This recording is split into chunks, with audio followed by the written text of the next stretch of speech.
हिंदी भाषा जो है वो हमारी भाषा जो हिंदी है उसकी एक वर्णमाला है। वर्णमाला मतलब वर्णों का समूह, जिसमें सारे वर्ण होते हैं, उसे हम वर्णमाला कहते हैं।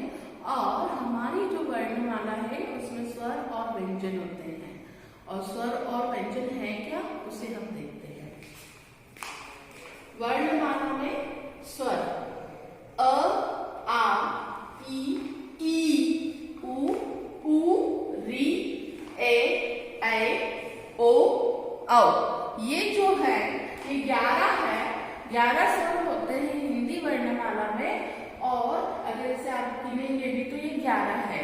इसका मतलब अ से लेके औ तक की जो अक्षर जो वर्ण आते हैं उसे हम स्वर कहते हैं। वैसे ही उसके आगे अगर हम देखें तो व्यंजन, व्यंजन क्या है? क से लेके ह तक, क से लेके ह तक, क, ख, ग, घ, न, च, छ, ज, झ, ञ, ट, ठ, ड, ढ, ण, त, थ, द, ध, न, प, फ, ब, भ, म, य, र, ल, व, श, स, ह। ये जो है ये है 33। इसका मतलब व्यंजन कितने हैं? 33। और स्वर कितने हैं? 11। और ये है व्यंजन। और कुछ हमारी वर्णमाला में संयुक्त व्यंजन भी होते हैं। संयुक्त व्यंजन मतलब जिसमें 2 व्यंजन मिले हों।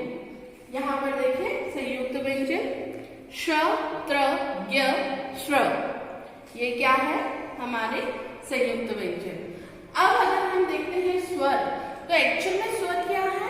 स्वर है 11 होते हैं, और इसमें हम किसी प्रकार से दूसरे अन्य स्वरों की सहायता से या इसमें किसी दूसरे स्वर की आवश्यकता नहीं पड़ती। लेकिन व्यंजन में हमें स्वर की आवश्यकता पड़ती है। मतलब इसमें स्वर को मिलाकर हम उच्चारण करते हैं। जैसे क, तो अ का साउंड आ रहा है, इसका मतलब ये व्यंजन है। ठीक है। अब हम देखेंगे कि वर्णमाला में जो दूसरे लेटर छूट गए, जो वर्ण छूट गए हैं, वो है क्या? जैसे अम का जो है वो कौन है? अनुस्वार है। अनुनासिक अंगूर के लिए जो हम शब्द यूज करते हैं चंद्र बिंदु वाला, उसको हम अनुस्वार में यूज करते हैं।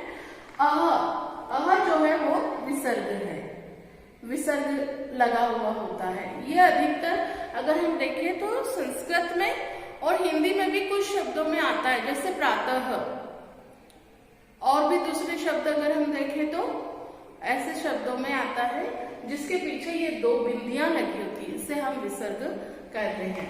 अब है हमारी वर्णमाला में कुछ शब्द जो है वो आगत वर्ण है। आगत वर्ण मतलब क्या?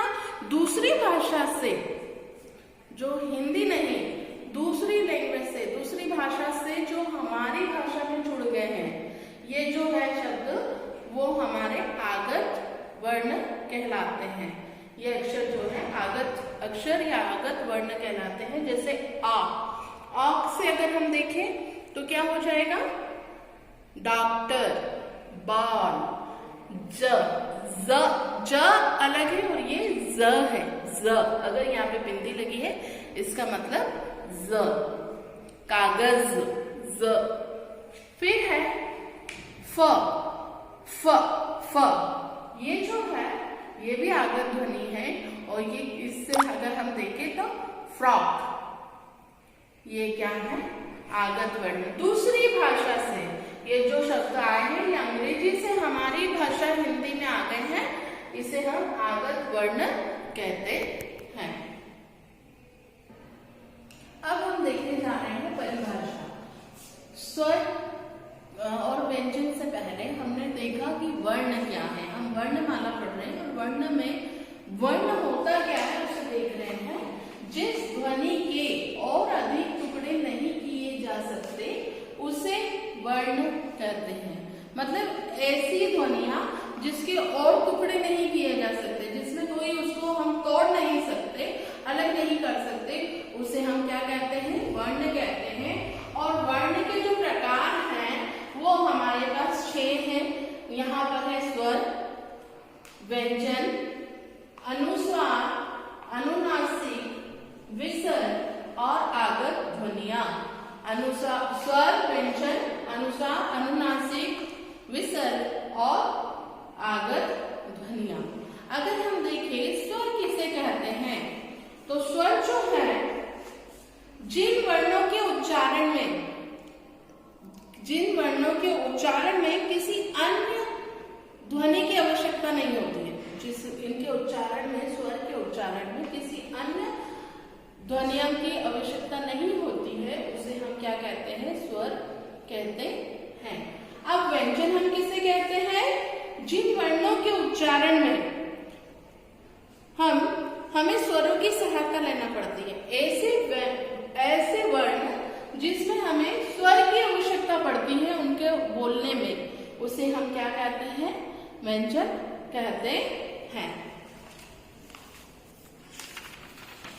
अनुस्वार क्या है, इसका उच्चारण नाक से किया जाता है तथा इसका प्रयोग स्वर और व्यंजन के ऊपर बिंदी लगाकर किया जाता है। किसी भी स्वर और व्यंजन के ऊपर बिंदी लगाकर किया जाता है। जैसे हम देखें तो, अगर हम देख रहे हैं तो अंगूर, वो क्या है, अनुस्वार। वैसे ही अनुनासिका, अनुनासिका क्या है, इसका जो उच्चारण है वो नाक और गले दोनों से किया जाता है। किससे किया जाता है, नाक और गले से। उसे हम क्या कहते हैं, अनुनासिका।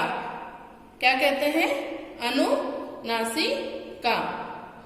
अब अनुनासिका का अगर हम उच्चारण देखें तो आंख, गांव, ऐसे शब्द जिसमें चंद्र बिंदु लगी होती है उसे हम क्या कहते हैं, अनुनासिका। अब है विसर्ग। विसर्ग क्या है, विसर्ग का उच्चारण ह के रूप में किया जाता है, मतलब ह ध्वनि आती है। इसका प्रयोग वर्णों के बाद में 2 बिंदी के रूप में किया जाता है। 2 बिंदियां लगी होती है, उसे हम विसर्ग कहते हैं। जैसे प्रातः, नमः, अतः, ऐसे शब्द यहाँ पर आते हैं। आगत ध्वनियां जो दूसरी भाषा से हमारी भाषा में मिल गई है उसे हम आगत ध्वनियां कहते हैं। जैसे अ, बॉल, डॉक्टर। फिर है ज मतलब जब, जरा, जरूर। फिर है फ, साफ, काफी। ऐसे शब्द जो हमारी भाषा में दूसरी भाषा से, ये अंग्रेजी से हमारी भाषा में आ गए हैं, उसे हम क्या कहते हैं, आगत ध्वनि।